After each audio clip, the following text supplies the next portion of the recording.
दोस्तों, क्या आप जानते हैं जिस प्रकार हिंदू धर्म में धन की देवी लक्ष्मी है तथा विद्या की देवी माँ सरस्वती को माना जाता है और मृत्यु के देवता यमराज है, उसी प्रकार वैवाहिक जोड़ियां बनाने के लिए बेमाता को माना जाता है, जो कात्यायनी माता का ही एक स्वरूप है।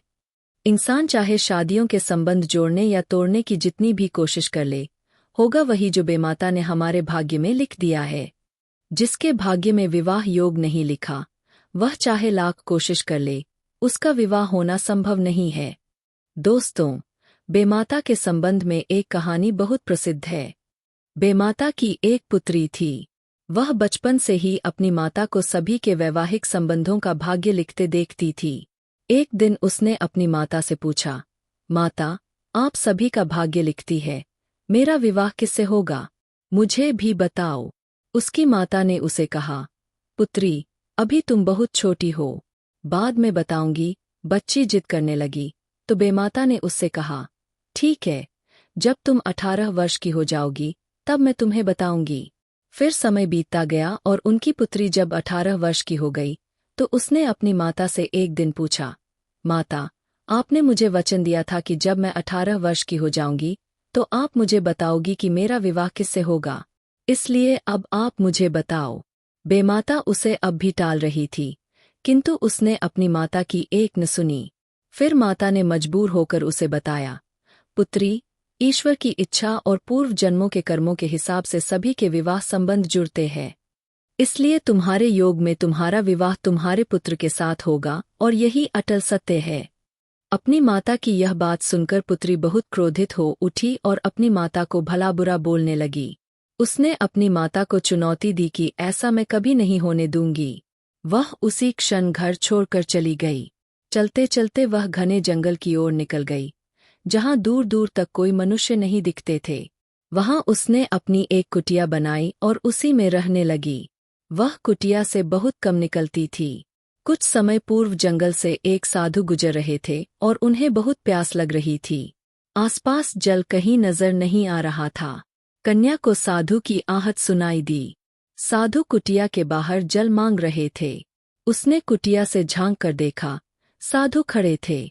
उसने कहा, महात्मा, मैं किसी व्यक्ति के संपर्क में नहीं आती, किंतु आप एक साधु है, इसलिए जल तो मैं आपको दे दूंगी, किंतु मेरी एक शर्त है कि जब मैं जल लेकर बाहर आऊं, तो आप अपनी आंखें बंद कर लेना और जब मैं जल देकर कुटिया के भीतर चली जाऊं, तब आप अपनी आंखें खोलना।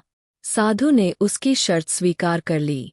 फिर कन्या ने उन्हें जल दे दिया। साधु ने जल ग्रहण किया, जिससे वह इतने तृप्त हो गए कि उन्होंने उसे पुत्रवती होने का आशीर्वाद दे दिया। उन्हें ऐसा लगा कि यह स्त्री विवाहित है। साधु के आशीर्वाद और ईश्वर की इच्छा से वह गर्भवती हो गई। 9 माह उपरांत उस कन्या ने एक सुंदर पुत्र को जन्म दिया। पुत्र के जन्म से वह बहुत विचलित हो उठी। उसे अपनी माँ के वचन याद आने लगे। उसने तुरंत उस बालक को अपनी साड़ी से वस्त्र का एक टुकड़ा फाड़कर उसमें लपेटा और जंगल में दूर कहीं छोड़ आई। उसके जाने के कुछ समय पश्चात वहां से एक कुम्हार और उसकी पत्नी गुजर रहे थे। उन्हें बच्चों के रोने की आवाज आई। उन्होंने देखा कि एक बालक कपड़े से लिपटा जंगल में पड़ा रो रहा है। उन्होंने तुरंत उस बालक को उठाया। कुम्हार की पत्नी का कोई पुत्र न था। उसने उस बालक को अपने सीने से लगाया और प्रसन्न होकर अपने घर ले गए। कुछ समय बाद बालक कुछ बड़ा हो गया। बालक बहुत सुंदर और होनहार था। कुम्हार ने सोचा कि इसे कुछ शिक्षा दिलवा देते हैं। उसे वह राज्य के गुरुकुल में ले गया, जहां उसे शिक्षा के लिए छोड़ आया। वहां उस राज्य के राजा का पुत्र भी शिक्षा ले रहा था।